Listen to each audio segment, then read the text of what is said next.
conflict.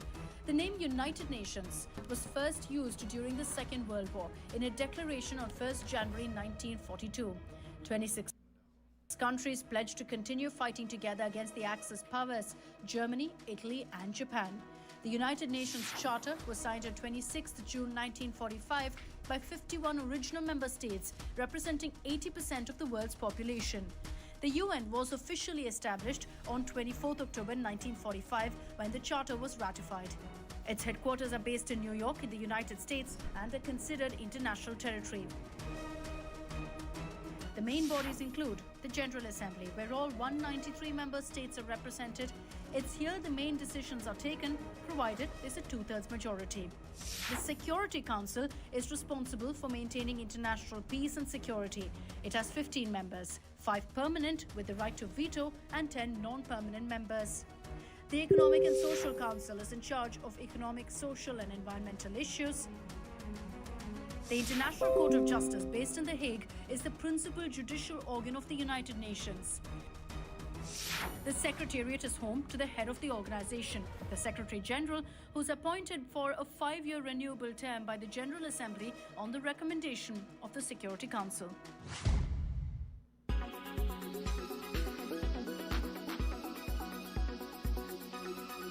When it's the world's biggest news story, there's only one gold standard of journalism. This is Ukraine's true danger zone.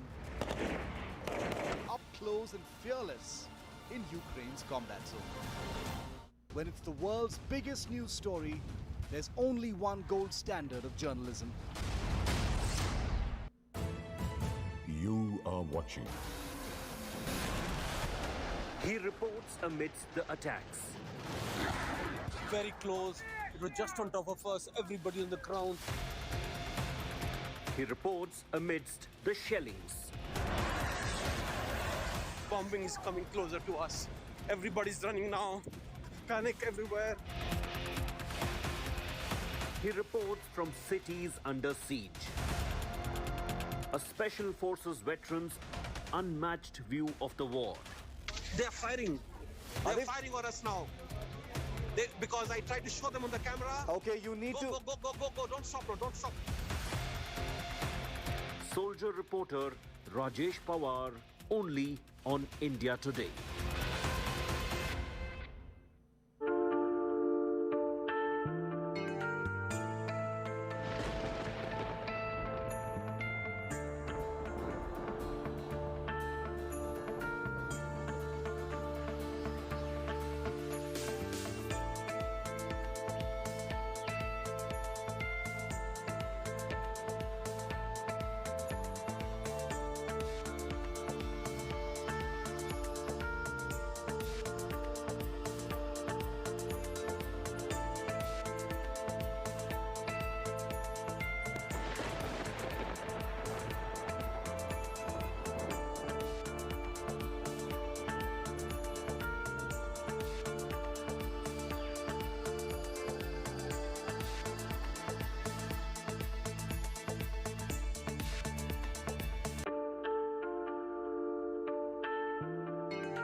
Very good morning. Thanks for being with us here on India Today. I'm Chaiti Narula joining you with all the top stories. Let's begin with the headlines first.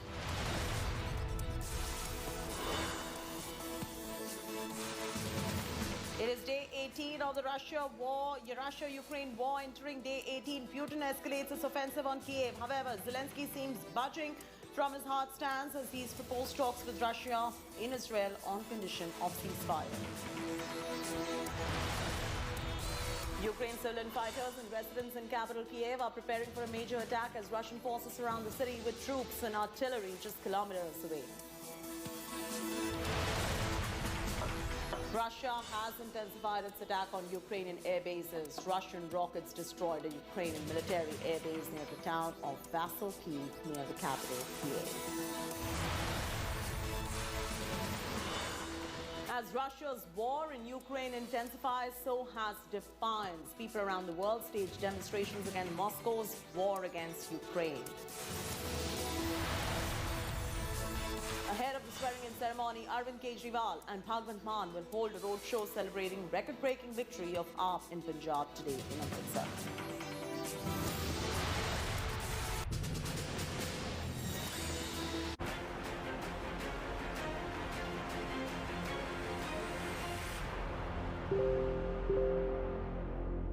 Today, and it seems like Zelensky is budging from his hard stance. On Saturday, Zelensky proposed to meet Putin with the condition that Israel mediates the talks. Zelensky asked Israeli Prime Minister to act as an intermediary. This comes on the back of German Chancellor and French President Macron dialing Putin, urging Russian President to agree on an immediate ceasefire in Ukraine. Meanwhile, Russia has escalated its offensive on Kiev. Ukraine's defense ministry claims that Russians shot at women and children who were trying to evacuate along a green corridor in Kiev, killing 7 people. 1 child is also dead. Ukrainian president said Russia was sending in new troops after Ukrainian forces had put 31 of its battalion tactical groups out of action. Putin had approved bringing volunteer fighters from Syria and other countries to join Russian offensive. On Sunday, Ukraine claimed to shoot down 2 Russian choppers in Kherson. Російські окупанти не можуть нас підкорити. У них немає такої сили, немає такого духу. Вони тримаються тільки на насильстві і тільки на терорі, тільки на зброї, якої у них багато. Але в окупантів немає жодної природньої основи для нормального життя, для того, щоб люди могли відчувати щастя і мріяти. Вони органічно не здатні робити життя нормальним. Всюди, куди прийшла Росія, на чужу землю, мрії неможливі. Щодо Києва, якщо будуть сотні тисяч людей чи десятки тисяч військових, яких зараз мобілізує Росія, і вони всі прийдуть з сотнями чи з тисячами танками, вони зайдуть в Київ. Ми це розуміємо. Якщо вони будуть робити коврове бомбардування і просто вирішать стерти історичну пам'ять всього цього регіону, історію Київської Русі, історію Європи, вони зайдуть в Київ. Якщо вони знищать всіх нас, вони зайдуть в Київ. І тому, якщо в цьому ціль,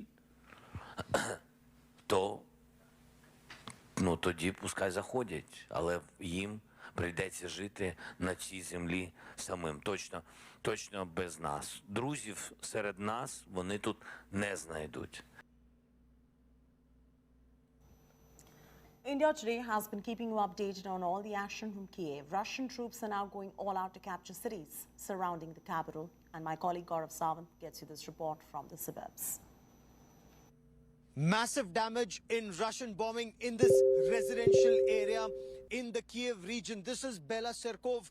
This is about 70 kilometers from the heart of Kiev. And just look around. These are residential homes that have been damaged in the shelling. Destruction here and multiple rockets, multiple rounds fired in this area, and many homes in this area have been destroyed. This was somebody's house. The entire frontage here has been destroyed. The study room there, the kitchen there, everything stands destroyed. And this is just one home. Let me also show you the destruction at another home here. And many homes, whether you look at the shrapnel in that house, whether you look at the destruction in this house, or you look at the damage in that house. And this entire locality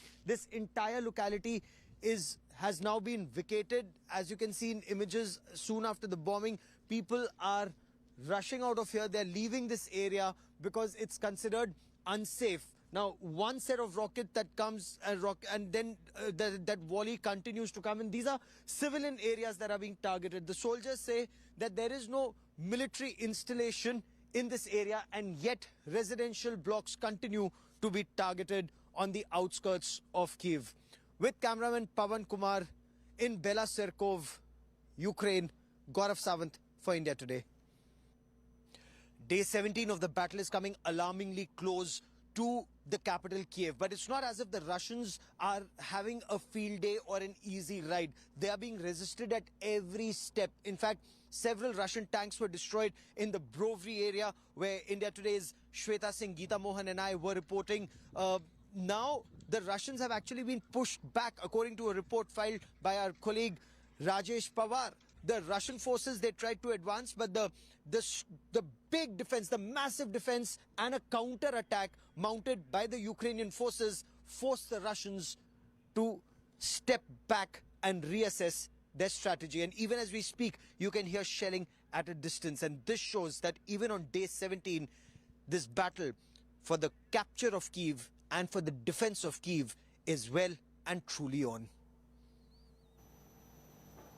The once vibrant capital city of Kiev has now turned into a ghost town. The streets deserted with more roadblocks than cars. The few residents left are bracing for an imminent Russian attack.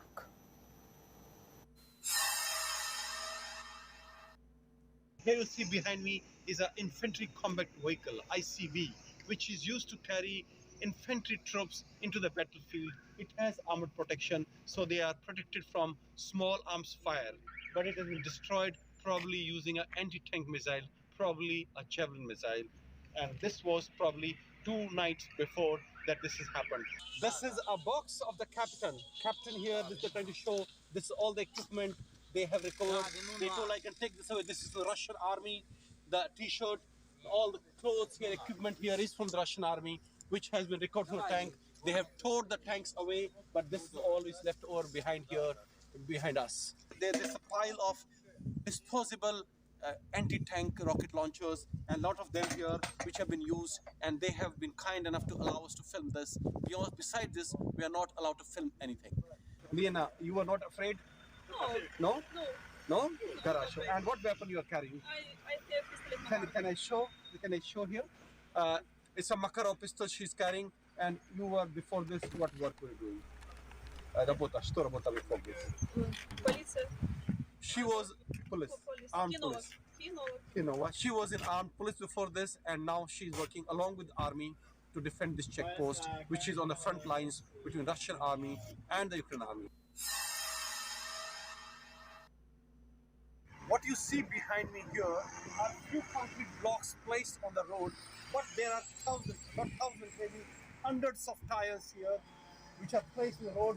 Please show the side also. Hundreds of these tires placed everywhere.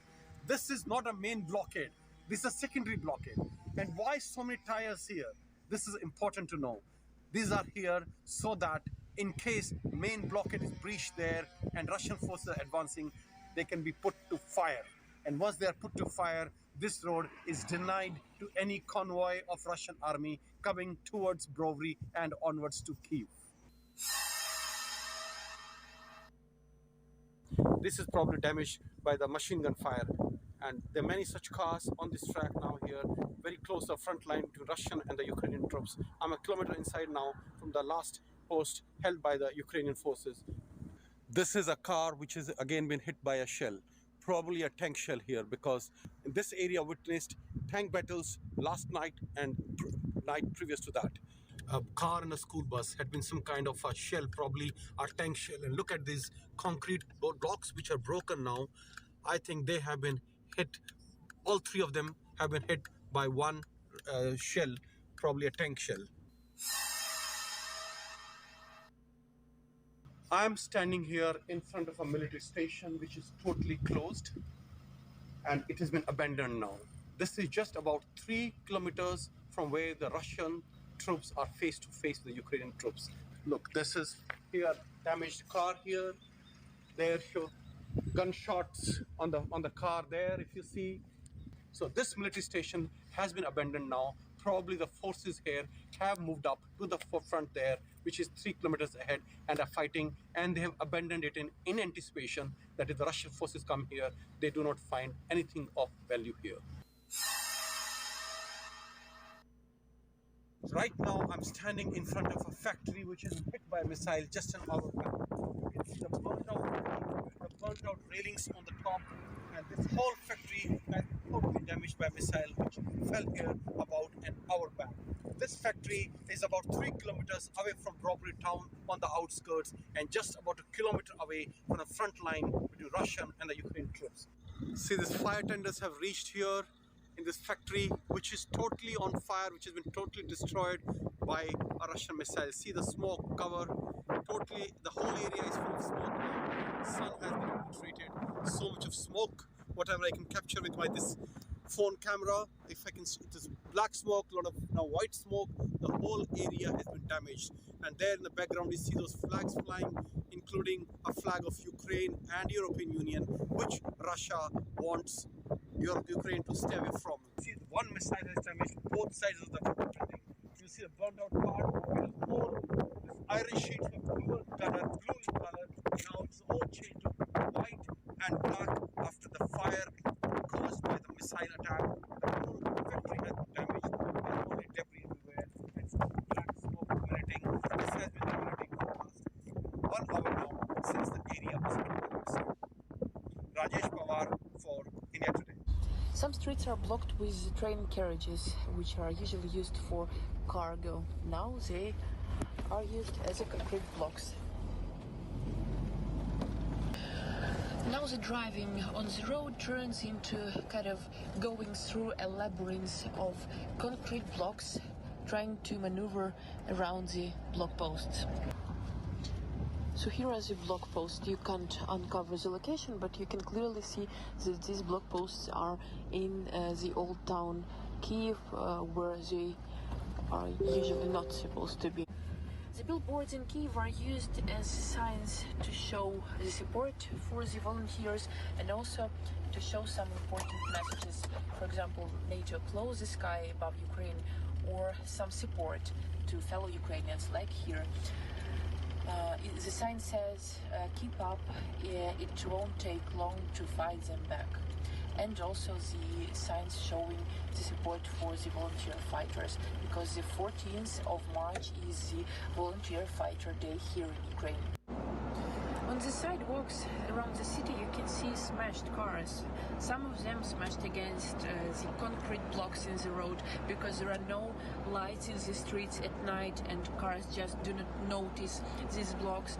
Also the traffic lights have been switched off for a long time, so you could see only the yellow light kind of blinking, and the traffic lights were switched on just 3 or 4 days ago because of the numerous actually traffic accidents. Cars are driving really very fast and without traffic lights. Some of them are really getting into trouble and staying just on the sidewalks smashed, because nobody right now has the time to do repairing or to get these cars out of the way.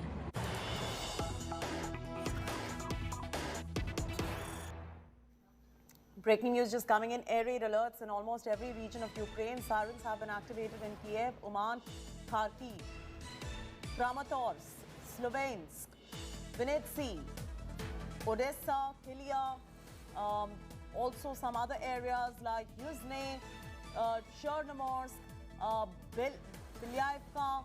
Residents have been asked to go to the nearest shelter immediately. So this is a big advisory going out that if you are in any of these areas, the residents have been asked to head to nearby shelters absolutely immediately, because there are air raids in almost every region in Ukraine. It's an alert going out that sirens have been activated in Kiev, Uman, Kharkiv and many other areas. Residents have been told to go to the nearest shelter immediately.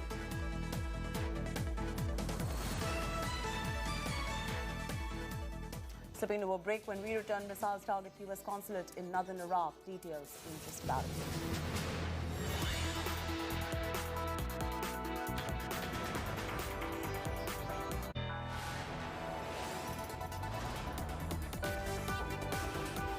You are watching India Today.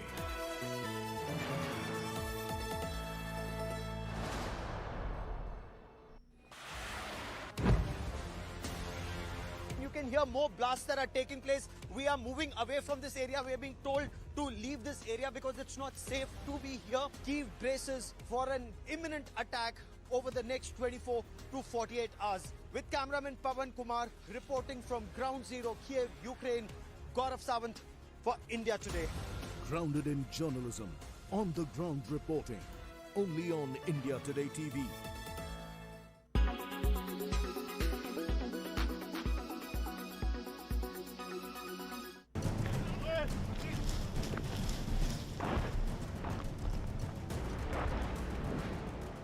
This is Ukraine's true danger zone.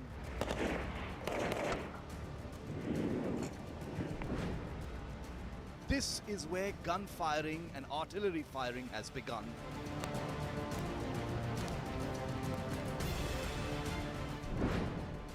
After a perilous 14-hour train journey from Kiev, India Today reports from the real war zone.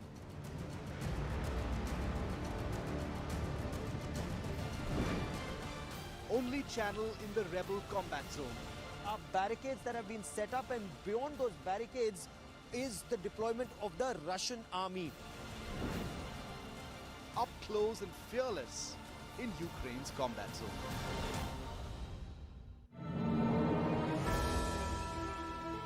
Do you own a vehicle? How much do you spend on petrol every month?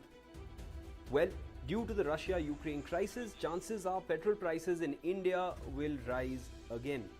Finance Minister Nirmala Sitharaman expressed her worries over petrol and diesel prices rising over ₹6 to ₹7 after the state elections. The global supply chains of crude oil are affected due to the Russia-Ukraine crisis. Russia accounts for 1 in every 10 barrels of oil consumed globally. Even though India does not import a major amount of its crude oil from Russia, due to the global supply chain, its effects will reflect. Crude prices have elevated to a high level, and amid the escalating tensions, analysts expect the prices will continue to remain high. India is heavily dependent on imports for crude oil. This will lead to rising crude oil prices in India. Crude oil prices have risen to a 7-year high. The sanctions imposed from the West on Russia is a key factor in the prices of barrels.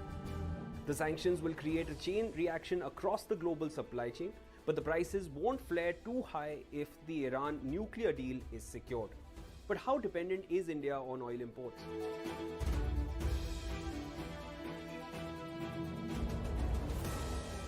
The rise in fuel prices will affect transport, food prices, and LPG prices in India.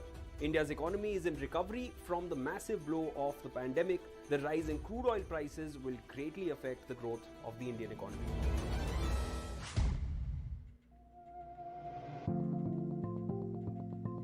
With the recent tensions that arise between Russia and Ukraine, the European Union plays an important role in diplomacy, human rights, trade, and humanitarian aid.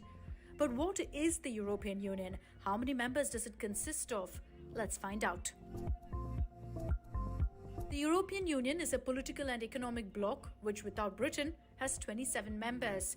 It has a population of about 446 million. The EU's gross domestic product in 2018 was 15.9 trillion euros, making it one of the world's biggest trade players, along with the United States and China. Originally a six-nation bloc created in 1957, the European family, whose motto is United in Diversity, has gone through several enlargement phases. To join, candidates must prove they're committed to respecting and promoting key values like democracy, human rights, and a functioning market economy. They must also comply with all EU standards and rules. Any bid to join the EU must have the backing of the nation concerned, either through a parliamentary vote or a national referendum. Membership is granted when all EU institutions and member states have given their consent. There are currently 5 official candidate countries: the Republic of North Macedonia, Montenegro, Serbia, Albania, and Turkey. And there are 2 potential candidates: Bosnia and Herzegovina and Kosovo. EU has a flag, 12 golden stars in a blue background, and an anthem, Beethoven's Ode to Joy.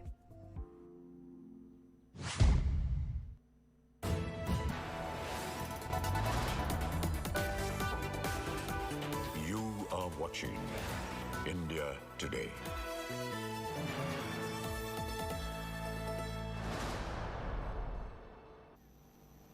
A dozen ballistic missiles launched from outside Iraq struck the country's northern Kurdish region capital Erbil. In fact, a number of missiles fell near the main building of Kurdistan 24 TV channel, causing heavy damage to the building. However, no employees or citizens were injured in the incident. A U.S. State Department spokesperson called it an outrageous attack, but said that no Americans were hurt and that there was no damage to U.S. government facilities in Erbil. The management of Kurdistan 24 said in a public statement the attack caused the channel to stop the broadcast for a few minutes.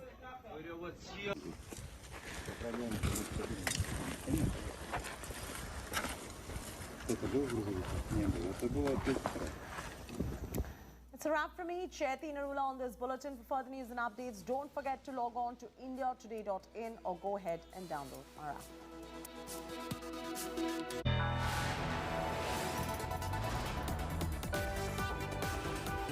You are watching India Today.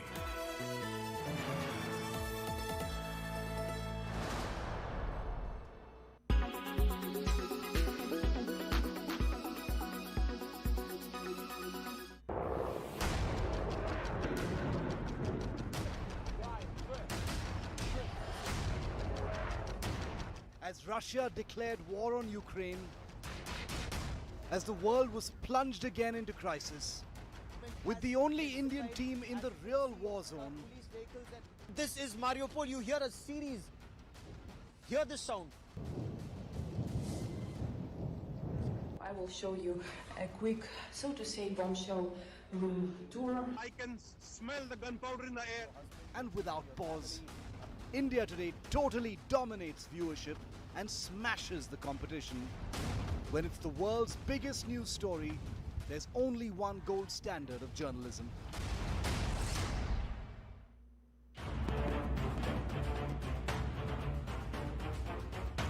The world is talking about the possibility of a nuclear war. Putin has kept his forces on high alert. But this raises the question that how many nuclear bombs does Russia have?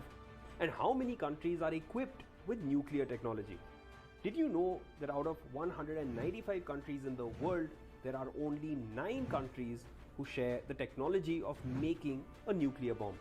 How is nuclear power connected to world wars? Without further ado, let's dive into the history. The US was the first country to successfully test a nuclear bomb in July 1945.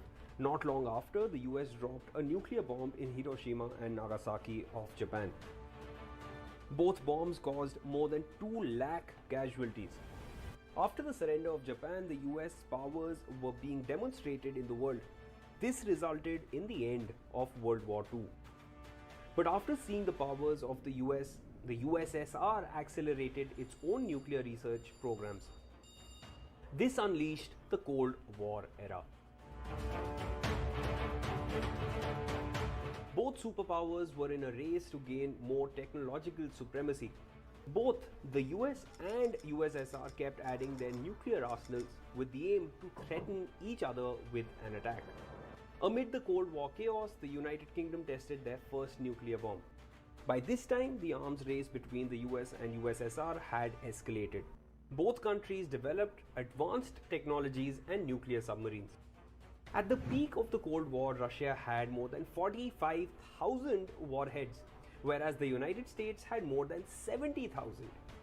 As China conducted its first successful atomic bomb test, both the United Nations and the Soviet Union proposed a treaty on the non-proliferation of nuclear weapons through the United Nations. The non-proliferation treaty separated the 5 countries, the US, the USSR, United Kingdom, France and China from the rest of the world. It was proposed that these 5 countries cannot share the knowledge of nuclear arms with other countries. In addition, remaining countries cannot attempt to obtain nuclear weapons either. The treaty was formed to prevent the spread of nuclear weapons and promote cooperation in the peaceful use of nuclear energy. Should you upgrade to 5G? Are you still wondering if you should get a 5G compatible phone? Well, it'd be a future-proof upgrade, especially with what 5G can really offer. 5G is faster, exactly 20 times faster than 4G. Experts are saying now that it's likely to bring a technological revolution. Unlike its predecessor, 4G, which used longer airwaves, 5G uses millimeter waves, which makes it much faster. So, say goodbye to annoying buffering when watching your videos. Why is 5G so fast? The millimeter waves are short, which means they have limited range and higher penetration. 5G also carries the promise of making latency disappear, which means that there's going to be less delay between sending and receiving information. So, downloading heavy file sizes, of course, will take a few seconds. Can 5G make our cities smart? The idea is that 5G can create smart cities with more connected devices. For instance, increased use of connected or autonomous vehicles will impact lifestyle choices. This also begs the question of enormous amount of data it will generate. So, digital security will be an area of concern, of course, especially since 5G network is more difficult to protect than its predecessors. So, are you ready for the next upgrade?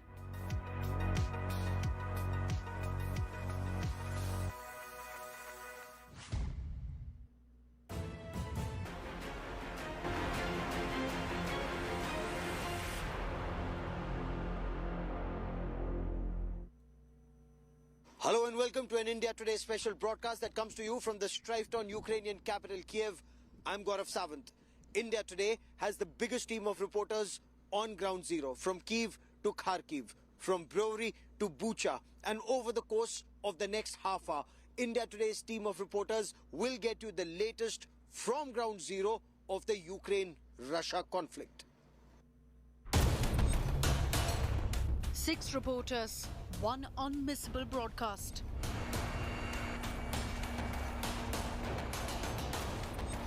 Russian troops at Kyiv's gates. Attack drones now in Kyiv skies. War ruins pile up, Putin tightens grip. India Today reports from the real war zone. The world watches India Today. The night intervening days 16 and 17, there was massive shelling, not just of Kyiv, but of adjoining areas. Irpin, Bucha, Brewery. Now, these are the 3 axes, the routes to Kiev, and they saw intense shelling and movement forward. Ukraine's President Zelensky claims that the mayor of one area has been abducted by the Russians.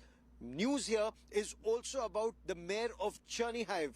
He chose to end his life and not support the Russian forces or work under the Russians. We bring you our top story. After 2 weeks of non-stop bombing and fierce battle, Vladimir Putin's forces have infiltrated Kiev. Russia's special troops are targeting key establishments in the capital city. Ukraine claims Russian soldiers are trying to enter Kiev in civil dress. So we are expecting enemy from any hour, and because they are absolutely nearby Kiev, our army would like and try to stop them, but some people, some soldiers try to go inside of Kiev because they have order, and so our order is to stop them, and so to absolutely to kill all possible enemies. They are trying to use civil cars, they are trying to use civil clothes, to come inside Kiev. They have weapons, and the question is that it's rather dangerous, and so we'll try to infiltrate them, to stop them, and sometimes when their tanks are blocked or, for example, fired, so they try to go inside of Kiev, and so the question is to infiltrate first of all them and to destroy and, of course, to kill them. As the battle for Kiev intensifies, Ukrainian soldiers have refused to bow down. They have vowed to fight back against the aggressor Russia. Yeah, it is interesting. It's quite wide, and the Russians are, some distance away. Should there be a forward movement, an advance, what's the tactical strategy to stop the Russians? You know, I can't see you about all our plan, but we're ready and we're waiting, no problem. What would worry Ukraine is the movement of 64-kilometer-long Russian battle convoy that was seen last near Antonov Airport in Kiev. The huge convoy is now redeployed to Kiev, another indication that the capital is about to see a final assault. Trenches have been dug up to ensure that there is enough protection and defense for the Ukrainian forces to ward off the Russian invasion. Russian forces are here just a distance away, not that far away. We will not give out the logistics, but this is one of the frontline areas where trenches have been dug up. Officers over here say in a matter of 2 or 3 days, these trenches, community also coming in to help in the digging of the trenches. Bunkers have been set. They're all prepared, all set to take on the Russian forces. With British journalist Syed Mohsin in the frontline area of Ukraine, Geeta Mohan for India Today. And let me now cut across to India Today's Foreign Affairs editor Geeta Mohan, who joins us for more on the diplomatic offensive. Ukraine's President Zelensky once again reaching out to the West, saying they need to step up. They need to step up now or it will be too late. But there's also a face-off between President Zelensky of Ukraine and President Vladimir Putin of Russia. Geeta gets us more. Thanks, Gaurav. Let's take you through the discussions that are taking place between Russia and Ukraine. Interestingly, the Russian president claims that the talks have taken a positive turn. It is a clear contrast from what is really happening on the ground. Diplomatic talks behind closed doors. Unabated assault on ground. The irony of this conflict is hard to miss. Satellite towns reduced to rubble, the Russians have paved their way into Kyiv's doorstep. Missiles and bombs are flying across Ukraine's skies, and so are the claims and counterclaims between the presidents of the two warring nations. With 4 rounds of talks between Russia and Ukraine deadlocked so far, Vladimir Putin has dropped a big hint. I will obviously inform you about the situation in Ukraine. First of all, on the progress of the talks that continue practically on a daily basis. There are certain positive shifts. Negotiators on our side tell me. Putin's claim was promptly rejected by Ukraine's foreign minister Dmytro Kuleba, who said there's been no progress in peace talks. Upping the ante against Moscow, Ukrainian President Zelensky refused to back down, claiming that his forces are heading now towards victory. Zelensky called out Putin for attacking cities and civilian structures. We can see our military victories and enemies' losses. We expect that the fight will be over sooner, that the occupants will fall sooner. But it is life, it is war, it is a fight. We still need time, we still need patience, our wisdom, energy and ability to do our job at the highest level to reach the victory together. Amid this fierce war of words, missiles continue to rain over Ukraine. Putin is clearly tightening his grip, refusing to budge on his demands. His men now at Kyiv's gates. Are Russian troops gearing up for greater escalation if peace talks break down? Bureau Report, India Today. I now hand over to my colleague Rajesh Pawar, who has been living and is based out of Ukraine and knows the landscape and how things have changed in this country in a matter of 2 weeks. Thanks, Geeta. Ukraine is a beautiful, lovely country filled with bustling cities and many tourist sites. But I have seen firsthand how this lovely country has been ravaged by war. Once brimming with life and urban settlements, now reduced to rubble. Here's some before and after images of towns that are now either in ruins or have become ghost towns.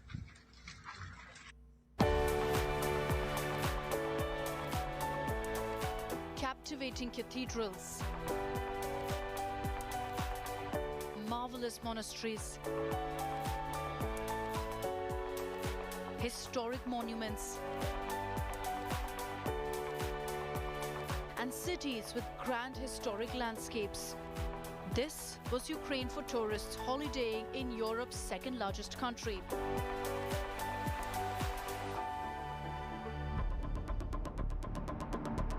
Unfortunately, all that's left for one to see in Ukraine now is non-stop missile attacks and explosions, the bloodstains of innocent civilians on roads, and heartbreaking scenes of citizens fleeing from their own home with tears.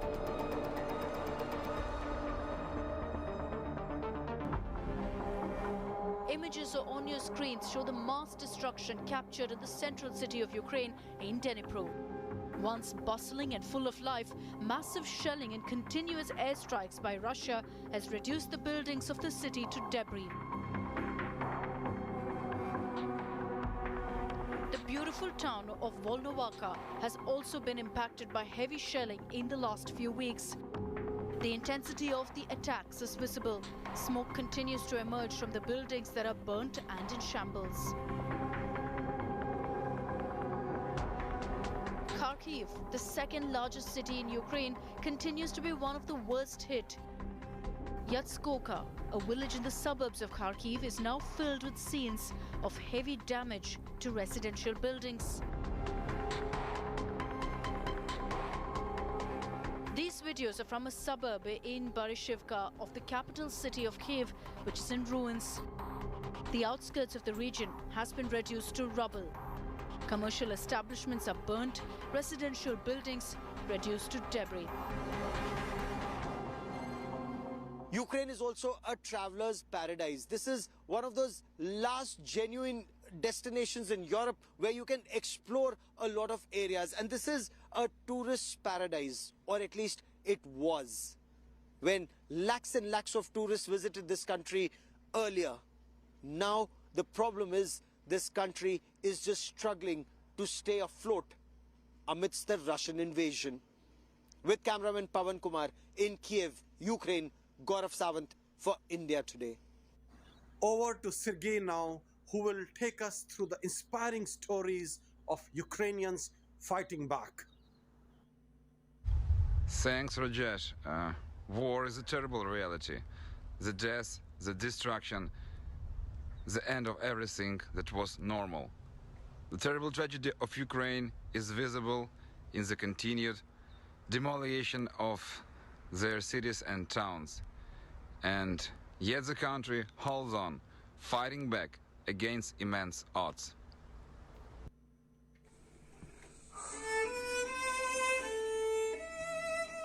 A lonesome violin crying its tune in a basement. Unappreciated, fearful and alone.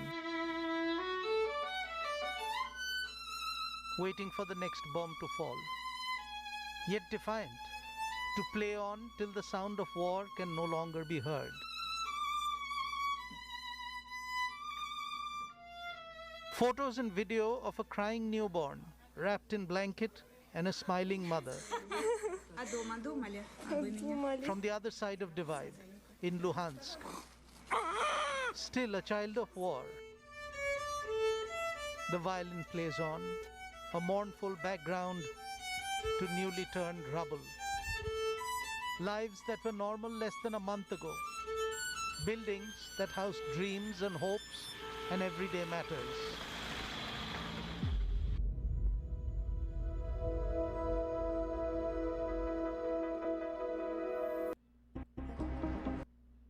To their lives and well-being. With the intensifying of indiscriminate bombing of civilian targets, lives are being lost, and some of them are children. On 7th of March, human rights sources inside Ukraine released actual numbers of children killed, 38 dead and 71 injured. The survivors are rushing to the borders, clad in their winter clothing, holding on to their mothers or elders, trusting hands clasping those of adults. making unplanned journeys to the unknown, to faraway lands where strangers try and make them feel welcome. Just 2 days ago, we had a transport of 700 kids. And, it's not easy to find a place for anybody, but it's even tougher to find a place for 700 kids in the same one place.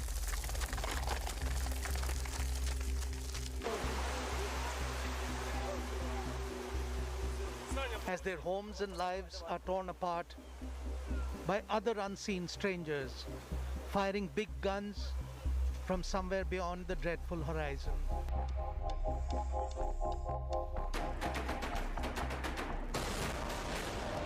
Natasha, a 16-year-old Ukrainian refugee from before this war even started, writes, "The war came to us and happiness is no more than a ghost from my dreams."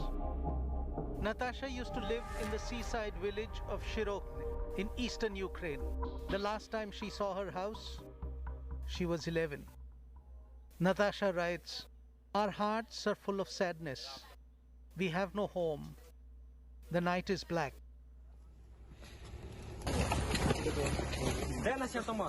Two children died among the 21 on Tuesday in Sumy.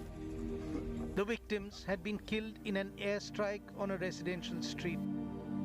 At that time, a ceasefire was supposed to be in force.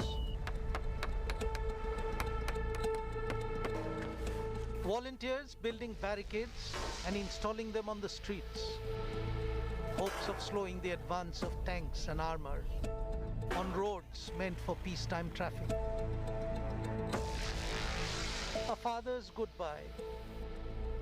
Women and children fleeing. At a border crossing, a pianist. A bullet-ridden bus in Kyiv. A comrade gone away. And a wedding in fatigues, in times when only the present remains, the future obscure. Every day that the war in Ukraine goes on, every day that the bombs rain from above, every time another school goes up in flames, and every bullet that takes a parent away, another Natasha's heart fills with sadness. 100 hearts sad, and the night stays black. I now hand over to my colleague Gitna, who will talk about the big face-off the biological weapons. Claims and counterclaims are flying thick and fast in the Russia-Ukraine crisis. Now, it is the Russian side that is accusing the United States of America of working with Ukrainian laboratories and creating biological weapons. Washington, D.C. has dismissed such claims, but this found mention at the United Nations Security Council as well. Here are the details.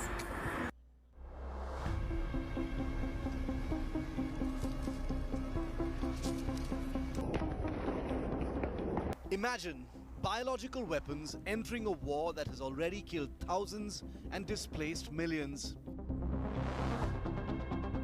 The devastation would be swift, the humanitarian consequences massive. The world is concerned, worried enough for the World Health Organization to send out a warning. It has asked Ukraine to destroy all pathogens in its laboratories. A leak of a pathogen could worsen the already existing COVID pandemic. More dangerously, it will serve as a biological weapon. Russia says the United States has chemical and biological weapons labs in Ukraine. We confirm facts revealed during the special military operation in Ukraine, which prove that the Kyiv regime has been destroying the evidence of military biological programs Kyiv was implementing. They were funded by the US Department of Defense. A claim that's been endorsed by China. The White House has termed the Russian claim as preposterous. We are directly involved. We are providing $1 billion in security assistance. We are the largest provider of that. We are providing humanity. With the U.S. military going and engaging in Ukraine and fighting a war against Russia, we don't have any intention to do that. Russia is the country that has a chemical and biological weapons programs. President Zelensky of Ukraine too went on record as saying that Ukraine had no biological weapons. Они обвиняют нас. They accuse us, again us, that we are allegedly developing biological weapons. Allegedly, we are preparing a chemical attack. This makes me really worried because we have been repeatedly convinced. If you want to know Russia's plans, look at what Russia accuses others of. Look, spreading such accusations in the Russian media shows that it is they who are capable of this. America, on the other hand, has charged Russia with having plans to use biological weapons in Ukraine. The worry is Russia has a track record and a stockpile of biochemical weapons, including nerve agents. The showdown over biological weapons even reached the doors of the United Nations. We believe Russia could use chemical or biological agents for assassinations as part of a staged or false flag incident or to support tactical military operations. I remember another story which was mentioned many times and in many contexts about the container shown by Colin Powell, which became the foundation for the United States going into Iraq, leading to huge levels of suffering, victims and destruction, which then also reverberated in the whole region in the form of the terrorist organization called ISIL.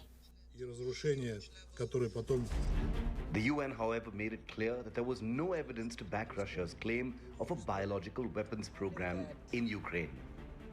The United Nations is not aware of any biological weapons programs. So what exactly are bioweapons? The WHO says biological weapons are microorganisms like viruses, bacteria, fungi, or other toxins that are produced and released deliberately to cause disease and death in humans, animals, or plants for strategic effects. A new potentially dangerous dimension has been added to the Russia-Ukraine war, one that has to be countered at any cost. The World Health Organization has asked the government in Ukraine to destroy all the pathogens in labs in Ukraine to ensure that there is no threat of a biological leak or a problem that could create a situation worse than the COVID pandemic. Russia, of course, has warned that the government here in Ukraine is trying to ensure that there would be biological weapons that are being prepared, a charge that's been denied very strongly by the Ukrainian President Volodymyr Zelensky. With cameraman Pawan Kumar in Porvory, Ukraine, Gaurav Sawant for India Today. Over to my colleague Rajesh Pawar, who now tells you the heartbreaking story of the real victims of this war. Little children were scared for their life. 1 million children have fled Ukraine since the Russian invasion began 17 days ago. Most of them are taking a 2-day-long bus journey to neighboring countries for a safe life. As the Russian army continues to bomb key Ukrainian cities, the future of thousands of children remains uncertain.